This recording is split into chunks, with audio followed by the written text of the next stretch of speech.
Le nom des rues, un podcast présenté par Philippe Copin. Bienvenue dans Le nom des rues, le podcast qui vous fait voyager à la fois dans le temps et dans l'espace. Aujourd'hui, je vous parlerai non pas d'une rue, ni même de deux, mais de trois rues, leur point commun étant qu'elles portent toutes trois le nom d'un ancien maire de Fresnes. Commençons par le doyen, historiquement parlant, Jacques Renard, qui a donné son nom à une rue importante qui dessert le Trieux de Fresnes. Jacques Renard est né en 1769.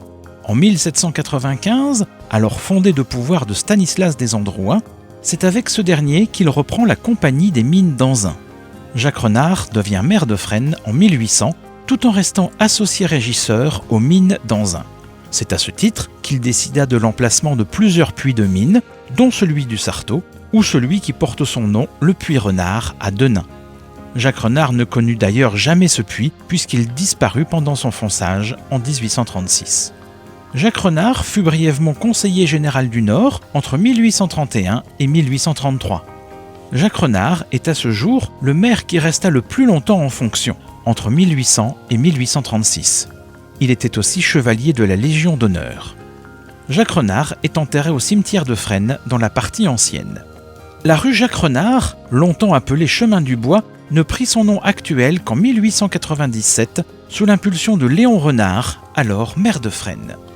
À la mort de Jacques Renard en 1836, c'est Jean Seguin qui le remplaça à la tête de la ville, cette habile transition nous permettant de passer à la deuxième rue, la rue Jean Seguin. Jean Seguin fut maire de 1836 à 1851.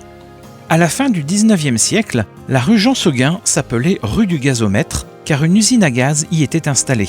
Cette usine fut démolie en 1913, l'éclairage au gaz étant progressivement remplacé par l'éclairage électrique. Tout comme Jacques Renard précédemment, c'est en 1897 que cette rue fut baptisée Jean Seguin. La troisième rue nous ramène à une époque plus contemporaine, puisque nous voici au XXe siècle. Cette troisième rue a porté le nom d'un ancien maire, c'est la rue Lucien Thionnet. Lucien Thionnet est né en 1894 à Breuil-Saint-Amand. Entré à la mine à l'âge de 13 ans, il s'intéressa très vite au syndicalisme et devint délégué syndical de la CGT de la Fosse-Lagrange à Condé en 1929. Avant de s'établir à Fresnes en 1925, Lucien Thionnet fut conseiller municipal à Écopon entre 1919 et 1925. À Fresnes, il devint adjoint au maire en 1935, mandat dont il fut démis pour cause de mobilisation. Résistant, Lucien Thionnet fut fait prisonnier en 1940. Il parvint à s'évader et à regagner Fresnes, où il échappa de justesse au peloton d'exécution en tant qu'otage.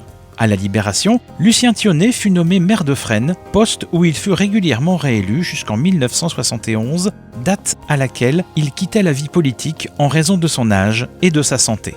Lucien Thionnet est décédé en 1976. Ainsi s'achève ce podcast consacré aux rues portant le nom d'un ancien maire de Fresnes. À très bientôt pour une autre promenade sonore à travers les rues de la ville.